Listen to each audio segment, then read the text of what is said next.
Everyone assumes modern wars are won by capturing territory, but what if the battlefield that matters most isn't where soldiers are fighting at all?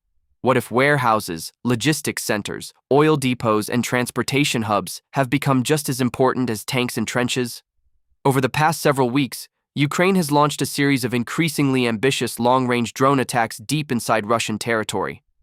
The latest strikes targeted a Wildberries logistics center and an energy facility in Russia's Volgograd region, while, almost simultaneously, Russia answered with one of its largest missile and drone barrages across Ukraine, an attack that killed civilians and even sent a cruise missile into Polish territory, prompting NATO aircraft to scramble.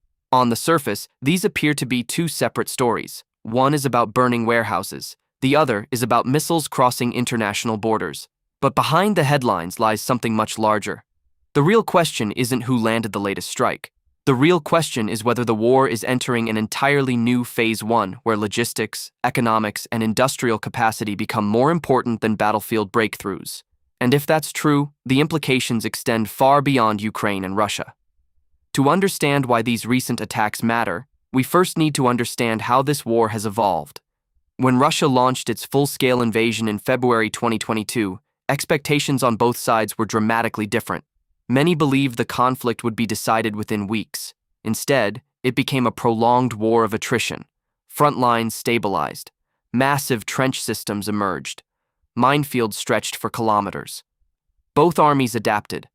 Instead of rapid maneuver warfare, success increasingly depended on who could replace destroyed equipment faster, manufacture more ammunition, repair damaged infrastructure, and sustain forces over thousands of kilometers.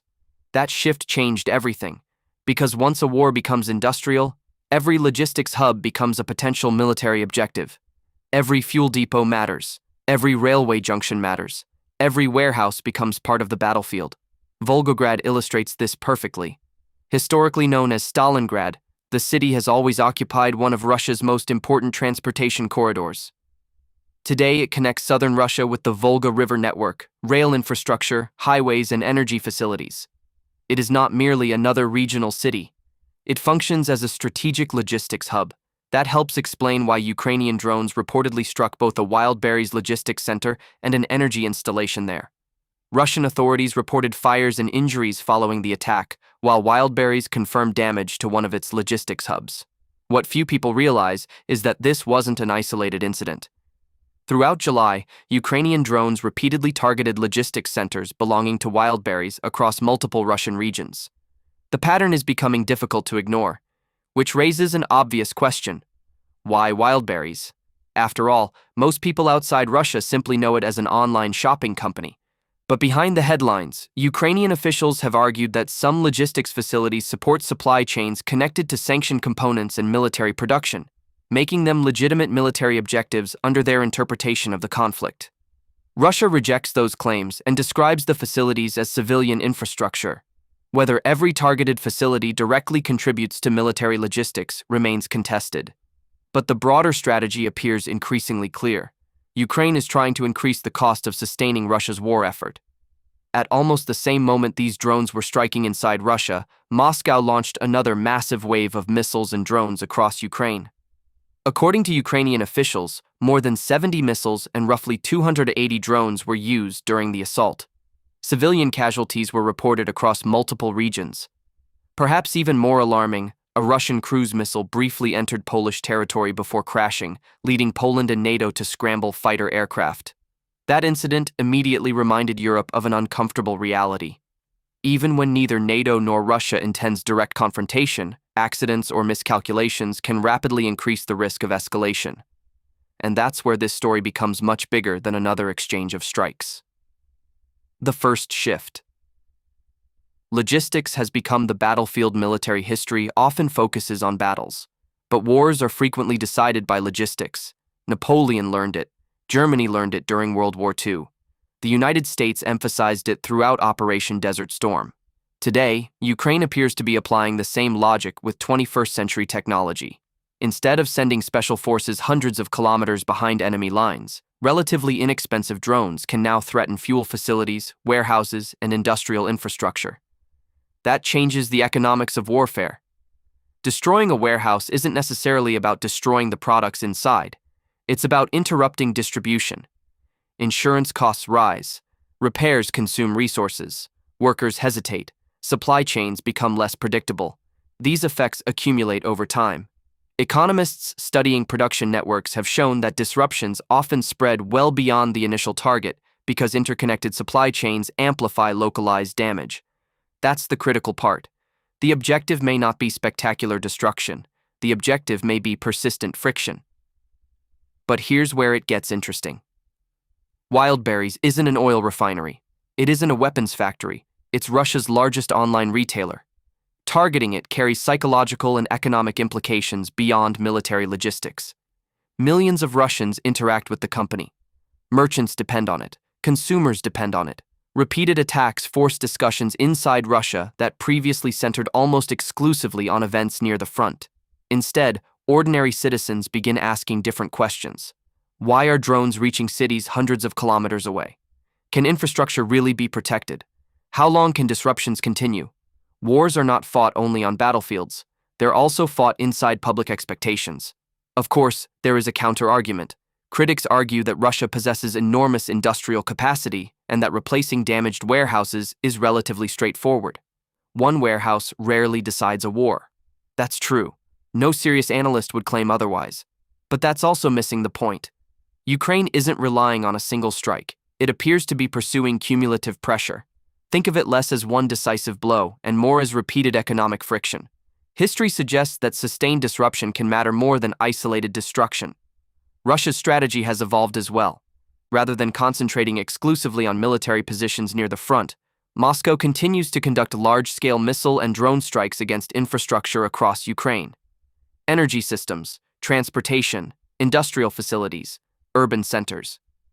From Moscow's perspective, reducing Ukraine's ability to sustain the war remains a central objective.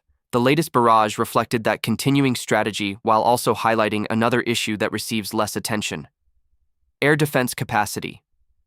President Volodymyr Zelensky has repeatedly emphasized shortages of advanced interceptor systems, particularly Patriots, arguing they remain essential against ballistic missile threats.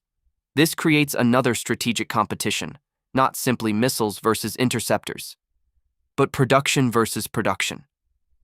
Can Russia manufacture attack systems faster than Ukraine and its partners can supply defenses? That's becoming one of the defining questions of the war. For much of the conflict, European governments could reasonably assume that fighting would remain geographically contained. That assumption is becoming harder to maintain. The missile incident involving Poland caused no casualties.